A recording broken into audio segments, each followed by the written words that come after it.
que nadie le interesas. La gente de arriba te detesta. Hay más gente que quiere que caigan sus cabezas. Si le das más poder al poder, más duro te van a venir a coger. Porque fuimos potencia mundial. Somos pobres, nos manejan mal. Dame todo el power para... Espero que estén muy bien. Hoy les traigo este video, espero que les guste. Si les gusta, no olviden suscribirse y denle like, que eso me ayudaría mucho y me motivará mucho a subir más videos así. Bueno, empecemos. La noche del 26 de septiembre de 2014, en Iguala, Guerrero, tuvo lugar uno de los más emblemáticos episodios de violación a los derechos humanos en la historia reciente de nuestro país. Los hechos sucedieron cuando un grupo de estudiantes de la Escuela Normal Rural Raúl Isidro Burgos de Ayotzinapa, de entre 17 y 25 años, acudió a la ciudad de Iguala, Guerrero, ubicada en ese mismo estado, con la finalidad de tomar autobuses que requerían para participar en la conmemoración del 2 de octubre, que cada año mantiene viva en México la memoria de esa represión contra estudiantes acaecida en 1968. Aunque la retención y el uso temporal de autobuses por los estudiantes para realizar sus actividades había sido habitual en Guerrero y contaba incluso con el aval tácito de empresas y autoridades, el 26 de septiembre la respuesta de las autoridades no fue la ordinaria. Policías municipales de Iguala. Bueno, yo no se los voy a explicar, mejor les enseño un video y ustedes saquen sus propias conclusiones.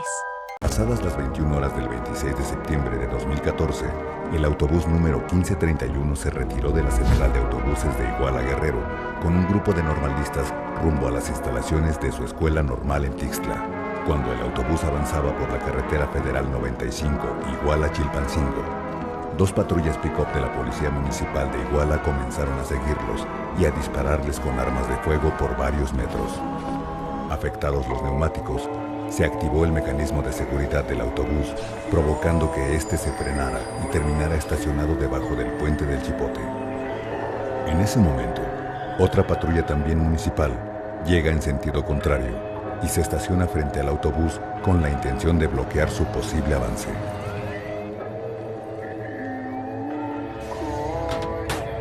Policías municipales toman piedras, ramas y varas gruesas de los aledaños y atacan el autobús, rompiendo el parabrisas y algunas ventanas del mismo.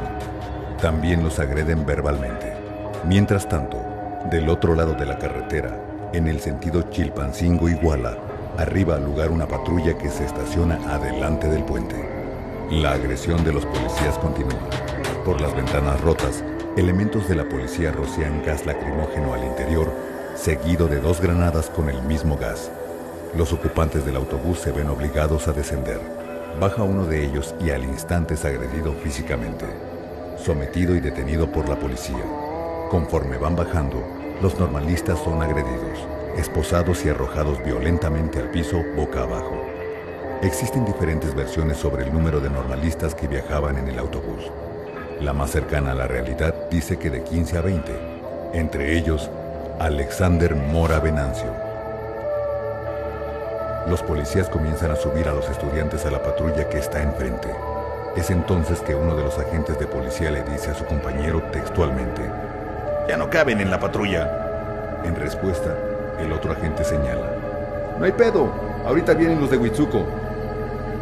Momentos después, en sentido contrario, llegan 3 patrullas presumiblemente de Huitzuco. Es entonces que los policías empiezan a subir al resto de los normalistas a las 3 recién llegadas camionetas. En contraflujo llegan 2 patrullas de la Policía Federal con las torretas encendidas. De ellos se percatan agentes de la Policía Municipal. 2 de ellos así lo declararon. 2 elementos de la Policía Federal descienden y caminan hasta donde se encontraban 3 policías del municipio de Iguala. Uno de ellos le pregunta a los policías locales: "¿Qué pasa con los chavos?". Uno de los 3 responde: "Allá atrás chingaron a un compañero. Se los van a llevar a Huitzuco. Allá que el patrón decida qué va a hacer con ellos". El mismo policía federal responde: "Ah, ok, está bien". Los federales se quedan observando cómo los policías municipales terminan de subir a los normalistas a las 4 patrullas, mismas que echaron en reversa hasta llegar a un tope. Dieron vuelta y se dirigieron de frente con rumbo a Huitzuco, sobre la carretera a Chilpancingo, siendo esa la última vez que se les vio a los estudiantes. Brutal, 43 jóvenes estudiantes que siguen desaparecidos, 6 personas ejecutadas, entre ellas 3 normalistas, incluyendo el caso de un joven cuyo cuerpo apareció al día siguiente en un paraje inhabitado con claras muestras de tortura. Al menos 40 personas fueron lesionadas, contando a 2 estudiantes que resultaron con afectaciones graves y permanentes a su salud.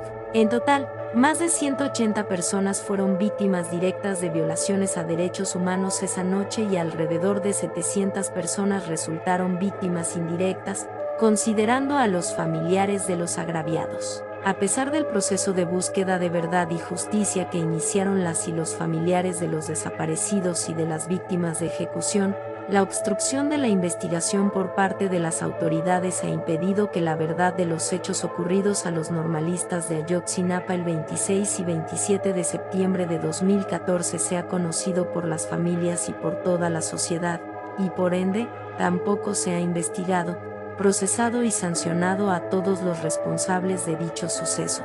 Esa misma noche, un segundo grupo de profesores y estudiantes de la Normal en busca de sus compañeros, fue atacado sorpresivamente.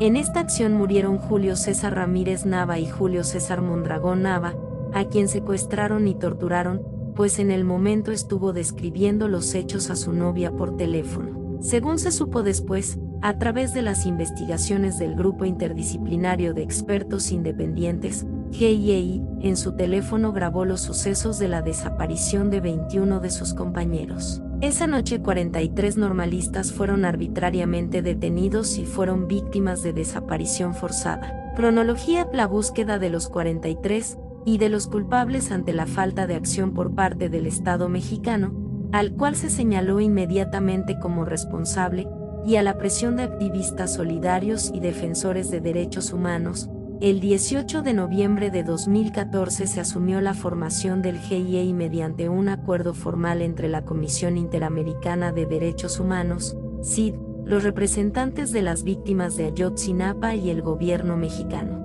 Su objetivo fue proporcionar asistencia técnica en la búsqueda de los 43 normalistas desaparecidos, además de investigar y sancionar a los responsables, a la par de otorgar asistencia a los familiares de los estudiantes. Por su parte, el 27 de enero de 2015 el gobierno de México daba a conocer la llamada verdad histórica, difundida así por el entonces procurador Jesús Murillo Caram, quien ofreció un informe sobre los resultados de la investigación realizada y aseguraba que los estudiantes fueron interrogados, ejecutados e incinerados en el basurero del municipio de Cocula por un grupo del crimen organizado conocido como Guerreros Unidos. El 9 de septiembre de 2016, la CID anunció la primera fase de implementación del mecanismo de seguimiento especial a la medida cautelar 409/14, otorgada con relación a los estudiantes desaparecidos. El propósito era dar seguimiento a las recomendaciones del GIEI en sus, entonces, 2 informes. Este grupo se retiraría del país en 2023 y su investigación constaría de 6 informes, 3 el 28 de noviembre de 2018, 3 días antes del término de la administración del presidente Enrique Peña Nieto. La Comisión Nacional de los Derechos Humanos, CNDH, entonces encabezada por Luis Raúl González Pérez, emitió la recomendación por violaciones graves 15 VG/2018, donde señaló que los acontecimientos ocurridos representaban un agravio para todos los mexicanos. Esta recomendación avalaba de facto la verdad histórica. Su argumentación la hace en sí misma, sin aportar a la verdad y a la justicia, careciendo de un enfoque de derechos humanos y atención victimológica, además con una dilación de 4 años. Ese mismo día, la CID presentó el informe final del plan de trabajo de su mecanismo especial de seguimiento al asunto Ayotzinapa, MESA.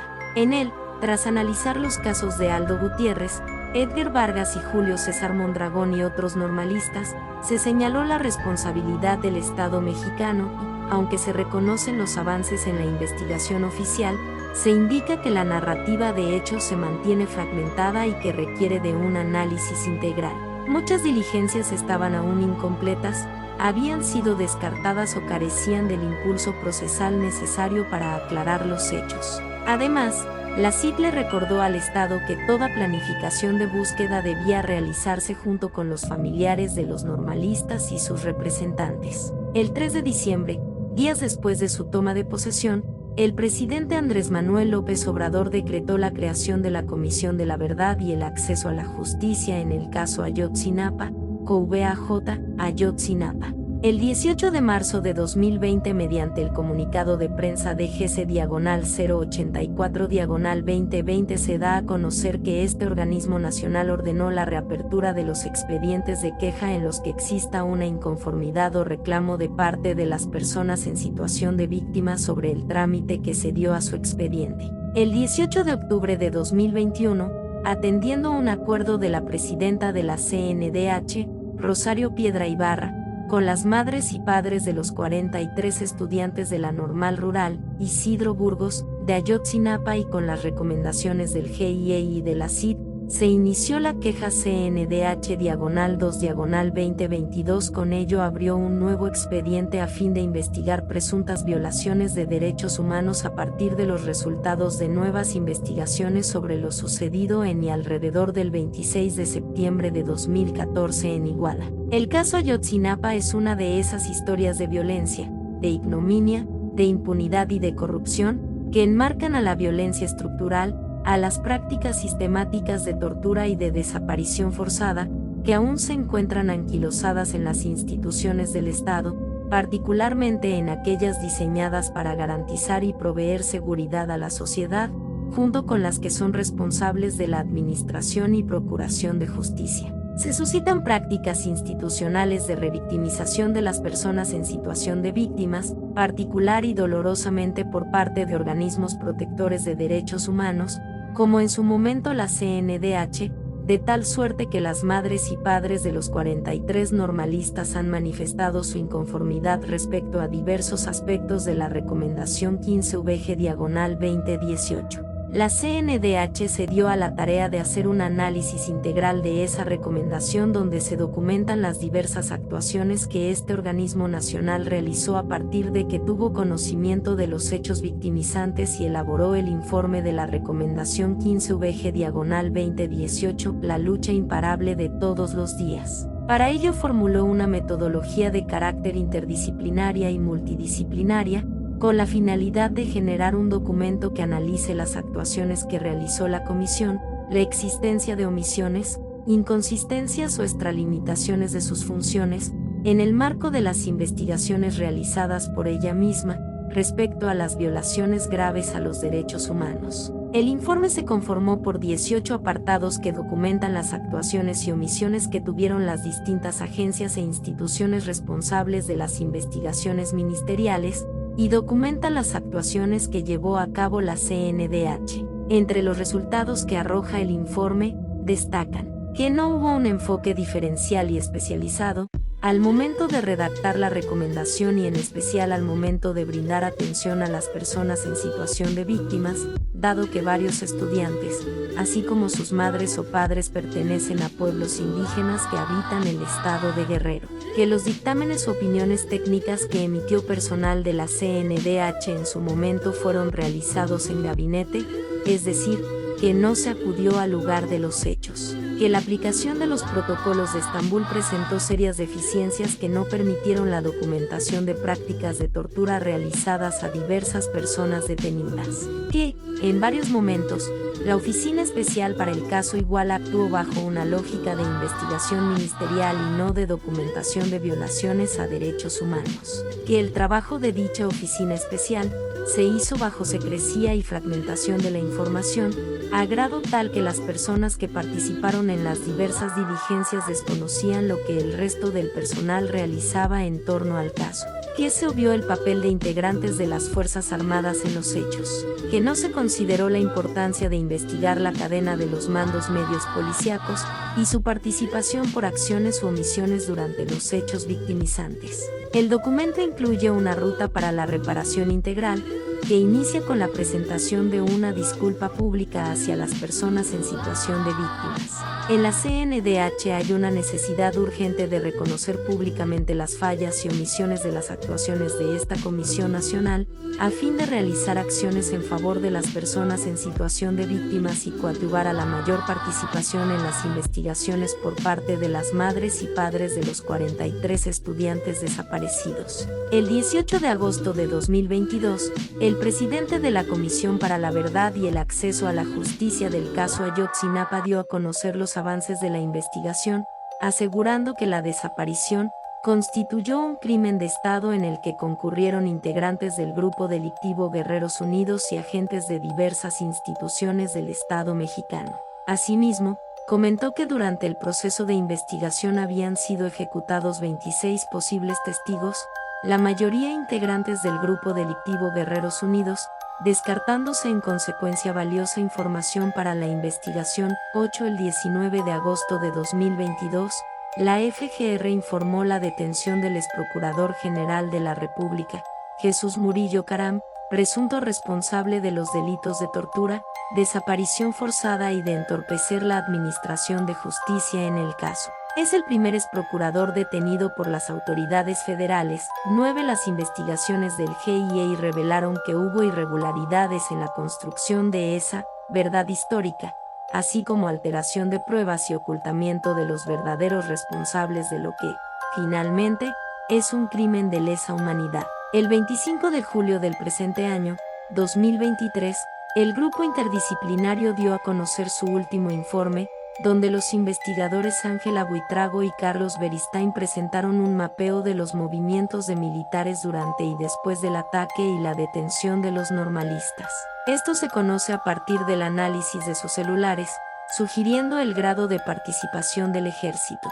2 días después, el 27 de julio, la CNDH solicitó a la Comisión Presidencial para la Verdad y Acceso a la Justicia en el caso Ayotzinapa, las actuaciones entregadas por ese grupo interdisciplinario, para continuar con los trabajos de investigación de este organismo autónomo. Seguimos en la búsqueda todos los años. El 26 de septiembre se realiza una manifestación en la Ciudad de México exigiendo esclarecer el caso de los 43 estudiantes desaparecidos. La marcha, encabezada por las madres y padres de Ayotzinapa, como se nombra al colectivo de familiares, comienza en el Ángel de la Independencia y concluye en el Zócalo capitalino. Cada año, desde este crimen de lesa humanidad, miles de personas y organizaciones sociales y políticas se integran en esta batalla por la justicia y la verdad, unificando voces y reclamos al grito de "vivos se los llevaron, vivos los queremos". A la par, se realiza cada día en la plataforma X, antes Twitter, un pase de lista con las fotos, nombres e imágenes artísticas. Esta manifestación se intensifica como marcha digital con la convicción ciberactivista de solidaridad total y de no olvidar este crimen de Estado, ni el nombre y rostro de cada una de sus víctimas.